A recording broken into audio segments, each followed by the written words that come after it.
വയറിനുണ്ടാകുന്ന ദഹന പ്രശ്നങ്ങൾ നമുക്ക് അലർജിക്ക് കാരണമാവുന്നുണ്ട്.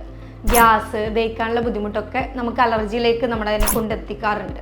അതെങ്ങനെയെന്ന് വെച്ച് കഴിഞ്ഞാൽ നമ്മുടെ വയറിലുണ്ട് ഹൈഡ്രോക്ലോറിക് ആസിഡായ ദഹനരസം. അതിന് pH ഒരു 1 മുതൽ 3 വരെയാണ്.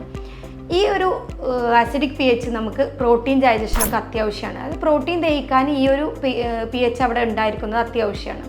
അപ്പോൾ അതിന് എന്തെങ്കിലും തരത്തിലുള്ള ചേഞ്ചുകൾ വന്നു കഴിഞ്ഞാൽ, ചില മരുന്നുകൾ, ചില അസുഖങ്ങളൊക്കെ വഴി ചേഞ്ചുകൾ വന്നു കഴിഞ്ഞാൽ നമ്മുടെ പ്രോട്ടീൻ ഡൈജഷൻ നടക്കാതെ വരും, അല്ലെങ്കിൽ പ്രോട്ടീൻ ഡൈജഷന് കുറവ് വരും.